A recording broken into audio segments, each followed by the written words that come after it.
All right, 3.4 AP Classroom, question number 1.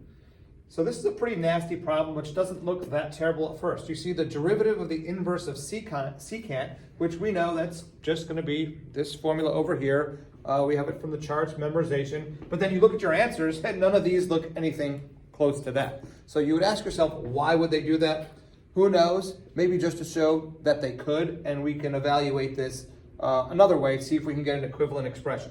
All right, so what's going on here? I took the derivative of y equals the inverse secant of x. But what I did was, instead of deriving from that stage, I just changed x equals secant y. It's the same equation. And then I used implicit differentiation.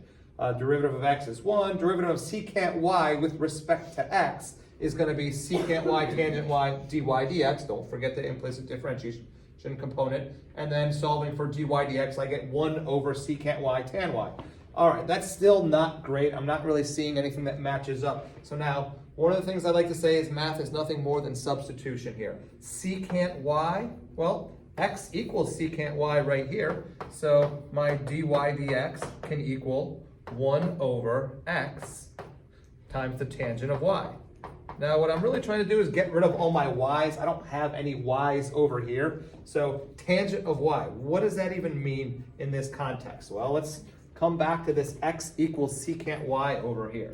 Okay, these are trig ratios. So secant of y equals x. Maybe you'll feel better if I write secant of y equals x over 1. So y is going to be my angle. Secant is the reciprocal of cosine, so we have r over x, x over 1. And if I want to solve for my opposite side here, I'll just label that a.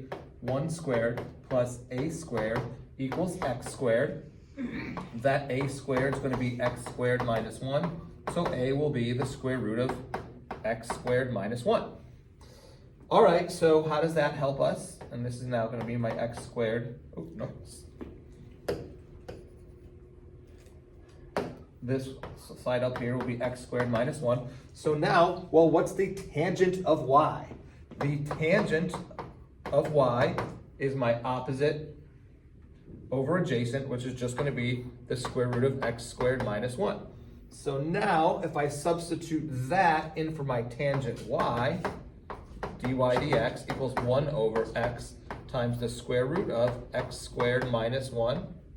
I'm starting to feel a little bit better because I'm slowly but surely creeping towards some of these answers. And if I had to guess right now, I'd probably guess C because I'm not really sure where a negative is going to come from. But I'm also not sure where that x squared is going to come from. So let's just keep going. All right, if I want to get an x squared on the outside, let's factor out an x squared. So before we take it out of the radical, if you remove an x squared from an x squared, you're left with a 1. Well, how do we take an x squared out of a 1? Well, you're just dividing it.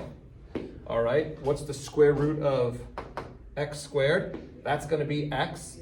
So we already had an x out there, so a second one, x squared. Okay, I like it. And now I'm left on the inside with 1 minus 1 over x squared. And if we wanted to,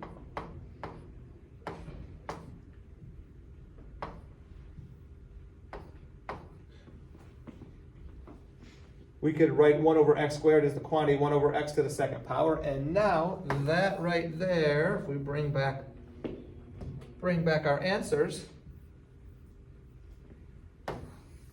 that is going to be C. So pretty wild and crazy there, but there you have it.